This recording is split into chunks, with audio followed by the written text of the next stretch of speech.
먼저 하나님의 말씀 고린도전서 14장 34절, 35절 그리고 37절을 제가 봉독하겠습니다. 여자는 교회에서 잠잠하라. 그들에게는 말하는 것을 허락함이 없나니 율법에 이른 것 같이 오직 복종할 것이요 만일 무엇을 배우려거든 집에서 자기 남편에게 물을지니 여자가 교회에서 말하는 것은 부끄러운 것이라. 내가 너희에게 편지하는 이 글이 주의 명령인 줄 알라. 진리의 말씀을 옳게 분별하라. 세 번째 시간으로 여자는 교회에서 잠잠하라, 이런 제목으로 말씀을 드리고자 합니다. 오늘 제목 보고 놀라지 않으셨어요? 일단 끝까지 들어보시기 바랍니다. 개그 콘서트에 두 분 토론이라는 코너가 있습니다. 남자는 하늘이다, 남아당의 박영진 대표와 여자가 당당해야 나라가 산다, 여당당의 김영희 대표가 남성과 여성의 차별 문제를 놓고 토론하는 프로그램입니다. 여기서 남아당 박영진 대표가 자주 쓰는 말이 있습니다. 어디 감히 여자가, 아니면 여자들이 건방지게입니다. 그냥 웃자고 하는 개그지만 일부 시청자들은 박영진 대표의 이러한 발언들이 불쾌하다면서 항의를 했다고 합니다. 또 한 번은 일반 시민에게 인생 그렇게 살지 말라고 혼나기도 했다고 합니다. 그런데요, 진짜 그런 사람이 TV에 출연한 적이 있습니다. 2019년에 대국민 토크쇼 안녕하세요라고 하는 프로그램에 한 아내가 출연해서 저희 남편은 결혼 생활 17년 내내 조선시대 왕처럼 군다면서 남편을 고발했습니다. 남편은 어디 여자가 남자하고 겸상을 하느냐, 어디 여자가 늦게까지 집에 안 들어오느냐는 이런 말을 버릇처럼 한다는 겁니다. 또 운전이 서툰 차를 보면 저건 분명히 여자다, 집에서 소뚜껑 운전이나 하지, 이렇게 하면서 성질을 부린다고 합니다. 이 사연을 듣고 이 패널들이 모두가 기가 막히다며 분노를 했습니다. 방청객들도 아주 경악스러운 반응을 보였습니다. 그런데도 남편은 뭐 내가 잘못했는가 참 하면서 자신이 뭐를 잘못하고 있는지를 전혀 모르고 있었습니다. 오늘 본문은 이런 분들이 제일 좋아하는 성경절일 겁니다. 바울은 여자는 교회에서 잠잠하라, 여자들에게는 말하는 것이 허락되어 있지 않다고 말합니다. 그리고 하나님의 율법을 근거로 오직 복종할 것이다, 이렇게 말합니다. 여기 말한 율법은 창세기 3장 16절에 남편은 너를 다스릴 것이라는 말씀을 가리킵니다. 그러면서 바울은 만일 무엇을 배우려거든 집에서 자기 남편에게 들을지니 여자가 교회에서 말하는 것은 부끄러운 것이다, 이렇게 말하면서 내가 너희에게 편지하는 이 글이 주의 명령인 줄 알라고 못을 박습니다. 디모데전서 2장 11절 12절에서도 동일한 권면을 합니다. 여자는 일체에 순종함으로 조용히 배우라.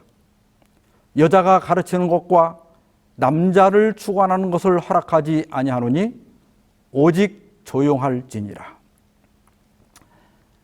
여자가 가르치는 것과 남자를 주관하는 것을 허락하지 않는다. 여자는 일체 순종함으로 조용히 배우라. 그래서 이 두 성경절을 근거로 여성 안수를 반대하는 분들도 있습니다.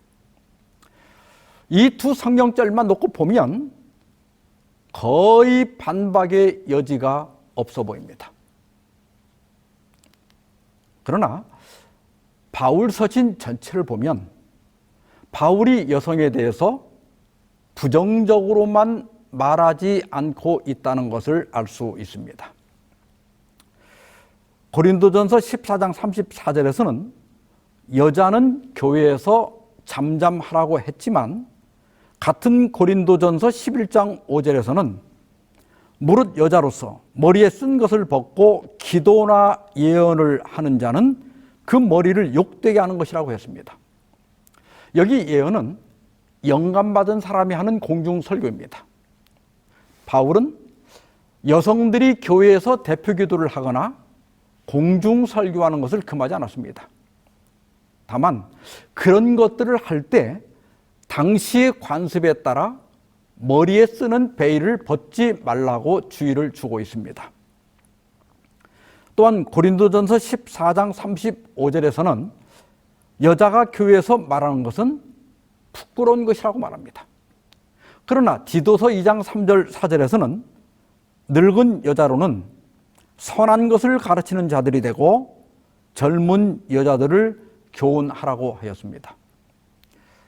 당시 여성들은 사회적 지위가 낮았습니다. 그러나 기독교는 여성들의 신분을 격상시켰습니다. 바울은 나이든 여성들에게 새 신분에 합당한 반응을 요구합니다. 그리고 그들의 경험과 지혜를 젊은이들에게 가르치라고 권고하고 있습니다. 그리고 여자가 잠잠해야 할 이유를 디모데전서 2장 13절 14절에서는 이는 아담이 먼저 지음을 받고 하와가 그 후며 아담이 속은 것이 아니고 여자가 속아 죄에 빠졌음이라고 설명합니다. 그러나 고린도전서 11장 12절에서는 이는 여자가 남자에게서 난 것 같이 남자도 여자로 말미암아 났음이라고 말합니다. 아담이 먼저 지음을 받고 여자가 먼저 범죄한 것도 맞지만 그러나 남자 없이 여자만 있지 않고 여자 없이 남자만 있지 않다. 그러므로 그리스도 안에서는 남녀 간에 차별을 두지 말라고 권고하고 있습니다. 또한 고린도전서 14장 34절에서는 여자는 율법에 이른 것 같이 오직 복종하라고 했지만 갈라디아 3장 28절에서는 너희는 유대인이나 헬라인이나 종이나 자유인이나 남자나 여자나 다 그리스도 예수 안에서 하나이니라 이렇게 권고하고 있습니다.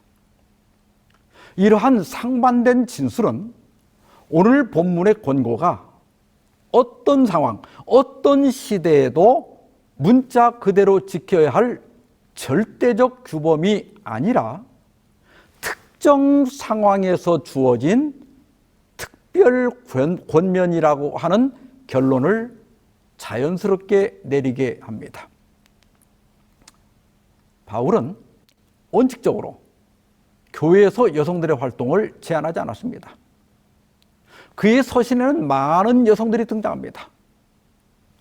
바울 자신의 의인이라고 말한 베베도 있고 초기 기독교의 중요한 지도자인 브루스길라, 또 바울보다 먼저 믿었고 함께 투옥되었던 유니아, 바울이 내 어머니라고 말한 루포의 어머니, 바울이 화해를 촉구할 정도로 영향력을 가졌던 유오디아와 순두계, 디모데의 외할머니 루이스와 어머니 유니게, 그리고 자신의 집을 교회로 제공했던 눈바 등 많은 여성들을 소개하고 있습니다. 이 외에도 여러 편지에서 저 로마교회의 마리아, 또 두루베나와 두로보사 자매, 페르시스, 율리아, 네레우스의 누이, 글로에 등 많은 여성들이 있습니다. 이러한 언급들로 볼 때 여자는 교회에서 잠잠하라는 권고는 특정 상황에서 주어진 권면이라고 하는 것을 알 수 있습니다. 그러면 바울은 왜? 그리고 어떤 상황에서 이런 권고를 한 것인가? 우리는 이 명령을 어떻게 받아들여야 하는가? 이와 관련해서 신학자들과 주석가들이 설명한 것을 네 가지로 요약할 수 있습니다. 첫째는 어떤 주석가들은 고린도전서 13장 34절은 나중에 누군가에 의해 추가되었을 것이라고 추측합니다. 왜냐하면 고린도전서 11장 5절에서는 여성들이 대표기도나 공중설교하는 것을 분명히 금하지 않았습니다. 다만 머리에 쓰는 베일을 벗지 말라는 겁니다. 그런데 같은 고린도전서 14장 34절에서 여자는 교회에서 잠잠하라 이렇게 말한 것은 앞뒤가 맞지 않는다. 그래서 이 명령은 바울이 한 것이 아니고 누군가에 의해 추가되었을 것이다 이렇게 주장합니다. 그러나 이 구절이 추가되었다는 어떤 증거도 없습니다. 그리고 고린도전서가 기록된 배경들을 고려하면 이 권고가 결코 모순되지 않는다는 것을 알 수 있습니다. 그리고 두 번째는 이 말씀은 당시 문화적 배경에서 이해해야 한다는 것입니다. 바울 시대는 주로 가부장적 사회였다. 이러한 사실은 예수님이 오병이어 기적을 베풀었을 때나 오순절에 베드로의 설교를 듣고 회심한 사람들의 숫자를 기록할 때 남자들만 기록한 것을 통해서도 확인할 수 있습니다. 그리고 당시 여성들은 종종 교육을 받지 못했다. 당시 여성들에게는 남성과 동일한 역할이나 책임이 부여되지 않았다. 따라서 바울의 권면은 당시 사회적 규범을 반영한 것이지 성 역할에 대한 하나님의 본래 의도가 반영된 것은 아니다. 여자는 교회에서 잠잠하라는 것은 여성이 남성보다 열등하다는 의미가 아닙니다. 당시 문화적 배경에서 여성들이 교회에서 무엇을 묻거나 나서서 가르치거나 남성들을 주관하거나 남성들과 논쟁을 벌이는 것은 사회적으로 비난을 받을 우려가 있었습니다. 이것은 교회에 대한 사회적 인식을 나쁘게 하고 선교의 지장을 초래할 수 있었습니다. 그래서 바울은 여성 신도들이 사회적 관습을 따르도록 권면했다고 하는 것입니다. 앞에서도 보았지만 고린도전서 11장 11절 12절을 다시 한번 보겠습니다. 그러나 주 안에는 남자 없이 여자만 있지 않고 여자 없이 남자만 있지 아니하니라. 이는 여자가 남자에게서 난 것 같이 남자도 여자로 말미암아 났음이라. 그리고 모든 것은 하나님에게서 났느니라.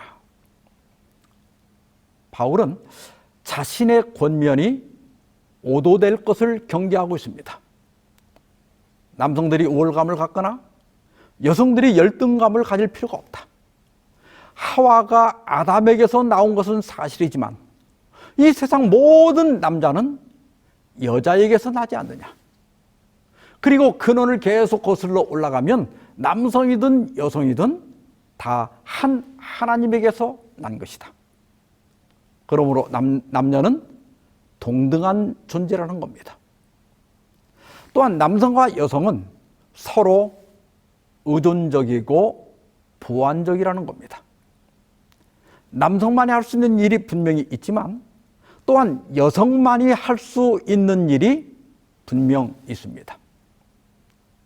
그래서 남녀는 경쟁의 대상이 아니고 함께 협력하며 살아갈 존재라는 겁니다. 또한 교회는 남성만의 교회도 아니고 여성만의 교회도 아닙니다. 남자나 여자 없이 그리스도 안에서 한 지체를 이루는 것입니다. 따라서 교회 안에는 남녀 간 차별이 있어서는 안 된다는 겁니다. 세 번째로는 당시의 관습과 예법에 대한 권고라는 것입니다. 당시 여성들은 기혼녀라는 증거로서 머리를 가렸고 이것은 여성의 정숙 문제로 인식되고 있었다. 현대 결혼 반지처럼 당시 기혼 여성은 공공장소에서 베일로 머리를 가리는 관습이 있었습니다. 따라서 기혼 여성이 베일을 벗는 것은 매우 수치스러운 일이었어요. 고린도 교회에는 이러한 관습에 저항하는 여성들이 있었고 보수적인 남성들과 논쟁을 벌였다.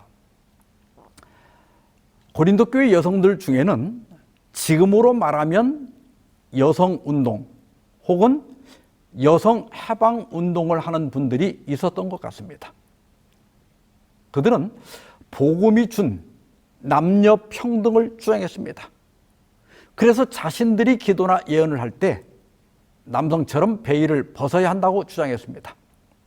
그들의 주장이 너무나 강해서 바울은 고린도전서 11장 16절에서 우리에게나 하나님의 모든 교회에는 이런 관례가 없느니라 이렇게 말할 정도였습니다. 그들은 보수적인 남성들을 계몽시켜야 한다고 생각했고 자신들의 발언권을 주장했고 교회 각 부분에서 지도적인 위치를 차지하려고 했던 것으로 보입니다. 바울은 교회 안에서 논쟁을 벌이며 예배를 방해하는 여성들에게 잠잠하라고 권고한 것이다. 이 부분을 잘 해석해야 됩니다. 여성들은 교회에서 무조건 잠잠하라는 것이 절대 아닙니다. 기도도 할 수 있고 설교도 할 수 있고 교과를 가르칠 수도 있습니다. 그러나 당시 관습과 예법 그리고 교회의 혼란과 논쟁을 초래하고 사회적 비난을 받을 수 있는 그런 주장이나 그런 활동을 멈추라는 겁니다. 네 번째는 고린도 교회 방언과 관련된 권면이다. 바울은 무질서한 방언의 남용으로 교회를 어지럽히는 사람들을 책망한다. 성경에는 두 종류의 방언이 언급되어 있는데 하나는 사도행전형 방언이고 다른 하나는 고린도 교회형 방언입니다. 사도행전형 방언은 분명히 외국어였습니다.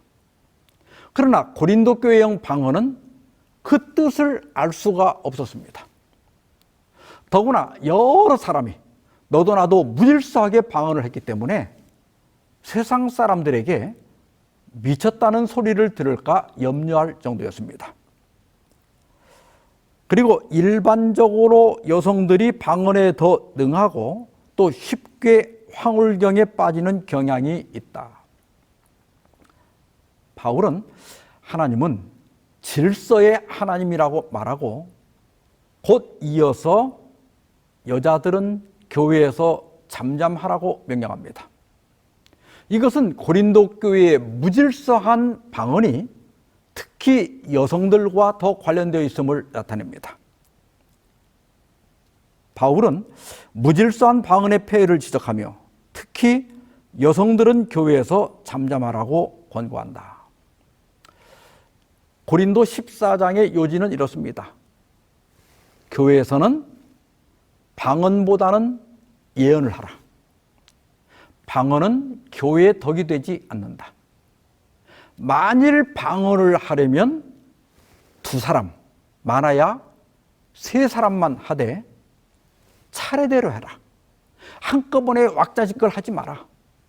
그리고 반드시 통역을 세우라. 만약 통역이 없으면 교회에서는 하지 마라. 이렇게 방언 문제를 정리해 줍니다. 이런 과정에서 여자는 교회에서 잠잠하라는 말이 나온 겁니다. 따라서 이 명령은 모든 교회, 모든 시대가 지켜야 할 규범이나 원칙이 아닙니다. 여성들은 아무 말도 하지 마라. 오직 순종해라. 절대 이런 뜻이 아닙니다.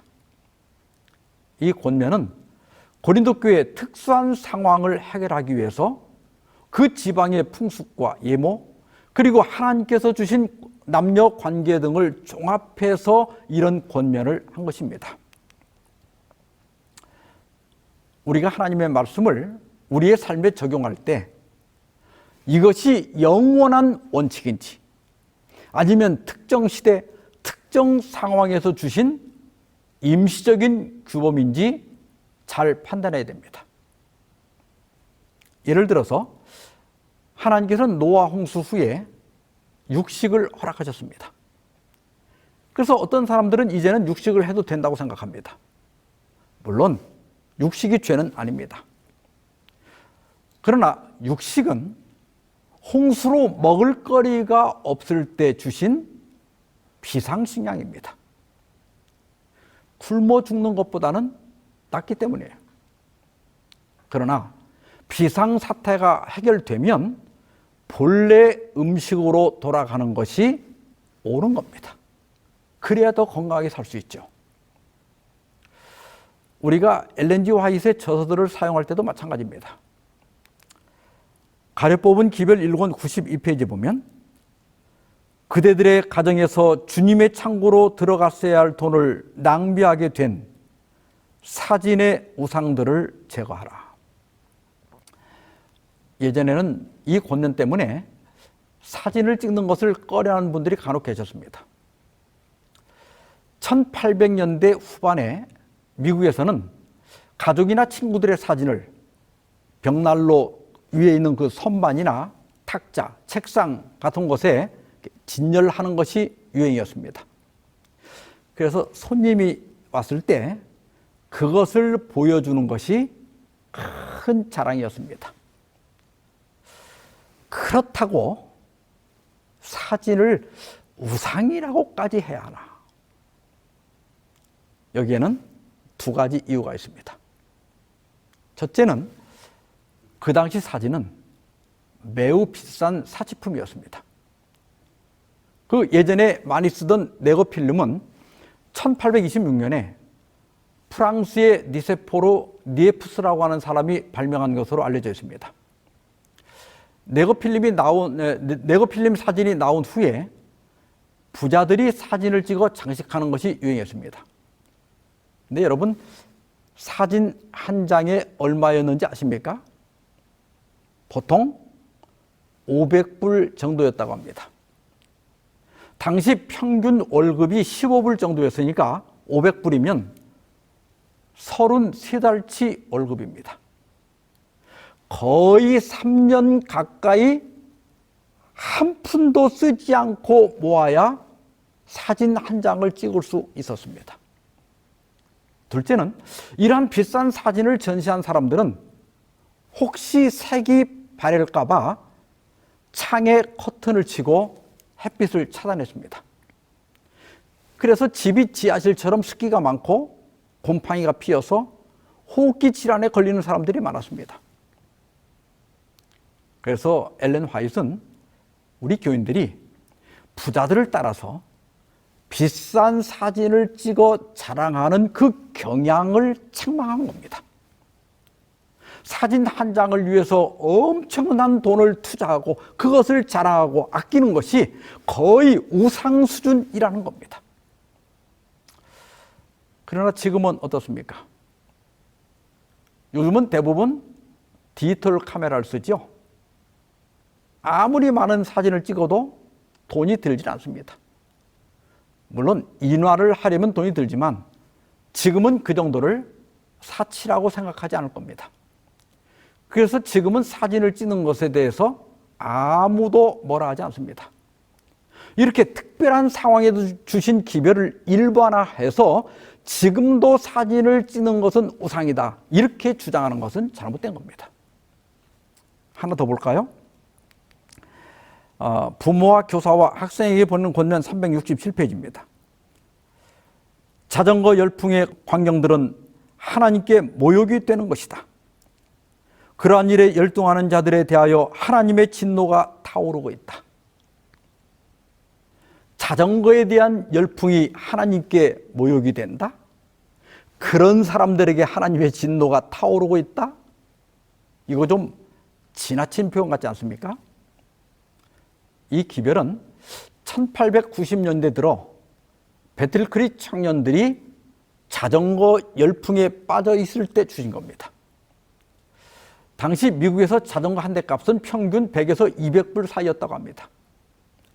당시 이 평균 월급이 15불 정도였으니까 자전거 값을 150불만 잡아도 10달치 월급을 한 푼도 쓰지 않고 모아야 자전거 한 대를 살 수가 있었습니다. 배틀크릭 청년들이 뭐 등교용으로 비싼 자전거를 산 것이 아닙니다. 자랑하고 과시하고 또 당시 유행한 자전거 경주에 나가기 위해서 산 겁니다. 화이트는 이러한 열풍을 책망한 거예요.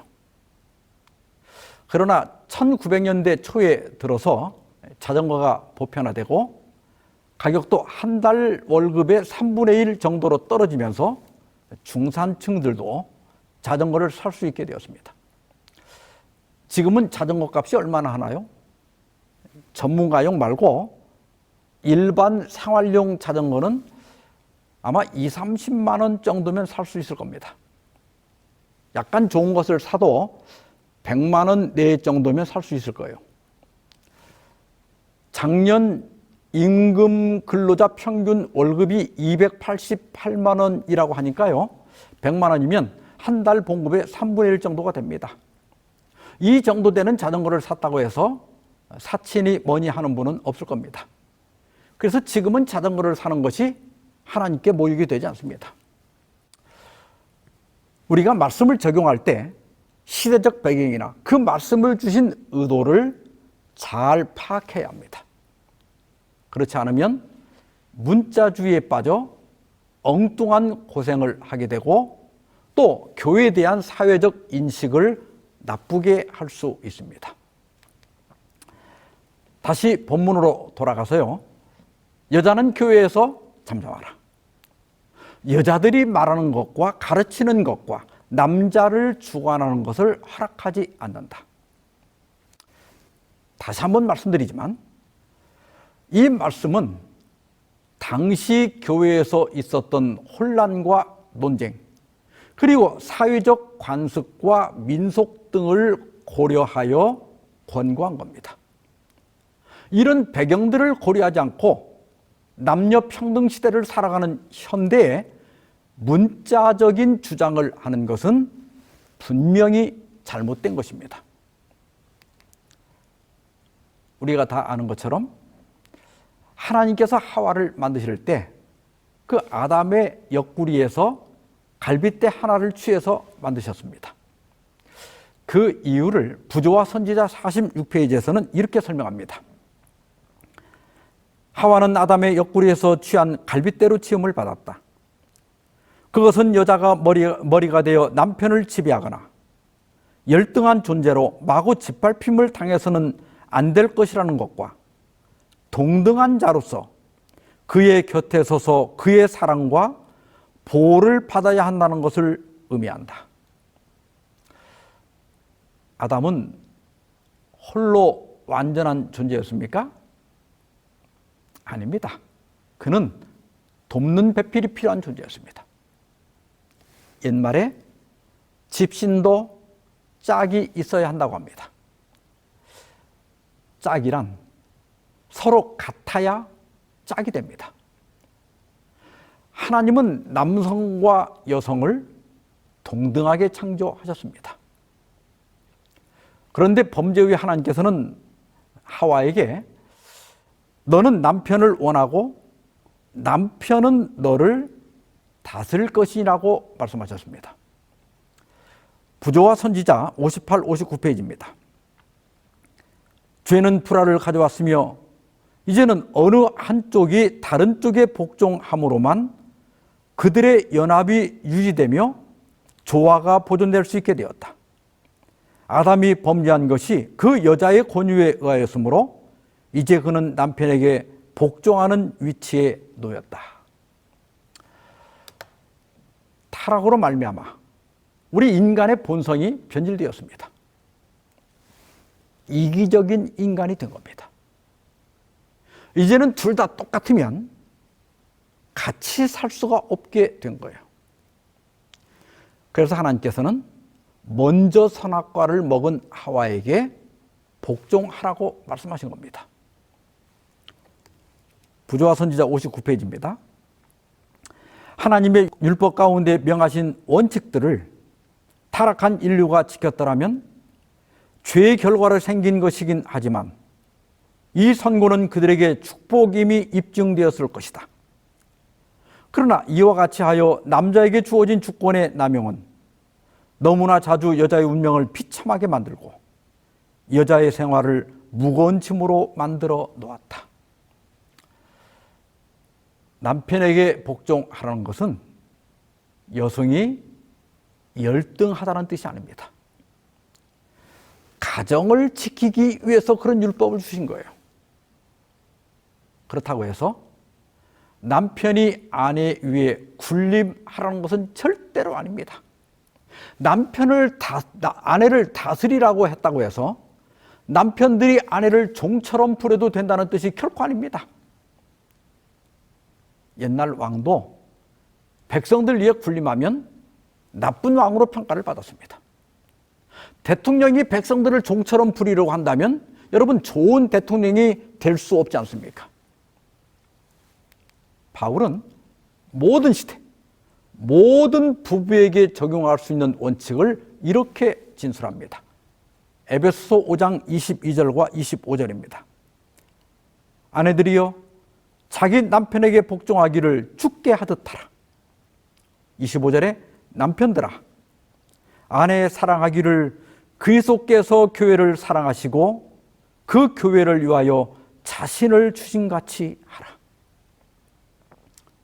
예수께서 교회를 어떻게 사랑하셨습니까? 우리를 종처럼 대하시던가요? 우리를 무시하던가요? 우리에게 함부로 하고 막말을 하고 폭력을 쓰시던가요? 아니죠? 예수님은 섬김을 받으러 오신 것이 아니라 섬기러 오셨고 마지막에는 우리를 위하여 목숨까지 바치셨습니다. 또한 바울은 골로새서 3장 18절 19절에서 아내들아 남편에게 복종하라. 이는 주 안에서 마땅하니라. 남편들아 아내를 사랑하며 괴롭게 하지 말라. 아내는 남편을 인정해야 합니다. 집안의 가장으로, 가정의 제사장으로 인정하고 존중하라. 동시에 남편들은 아내를 사랑해야 됩니다. 특히 괴롭게 하지 말아야 합니다. 이것은 주님의 명령입니다. 남편 때문에 아내가 행복해야 합니다. 구속은 회복입니다. 이 세상은 죄의 결과가 지배하고 있습니다. 아직도 남녀 차별이 있고 고통받는 여성들이 있습니다. 그러나 교회는 하나님의 목적이 실현되는 곳입니다. 남성과 여성이 동등한 대접을 받는 곳이 되어야 합니다. 여성도 말할 수 있고 가르칠 수 있고 지도자가 될 수 있어야 합니다. 이것이 예수께서 이 땅에 세우고자 열망하신 하나님의 나라입니다. 우리 그리스도인들은 이러한 원칙을 실천하는 사람이 되어야 합니다. 다시 한번 갈라디아 3장 28절의 말씀을 읽고 모든 말씀을 마치겠습니다. 너희는 유대인이나 헬라인이나 종이나 자유인이나 남자나 여자나 다 그리스도 예수 안에서 하나이니라. 기도하십시다. 자비하신 하나님 아버지, 오늘도 저에게 말씀해 주시고 깨달음을 주셔서 감사합니다. 저희로 항상 교회의 질서를 존중하게 하시고 교회의 연합과 일치를 위하여 헌신하게 하여 주시옵소서. 혹시 우리 교회 안에 차별이 존재한다면 저희의 잘못을 용서하여 주옵시고 나이나 성별이나 인종이나 빈부의 차별 없이 다 그리스도 예수 안에서 하나 되게 하여 주시옵소서. 이 모든 말씀을 우리 주 예수 그리스도의 이름으로 기도하옵나이다.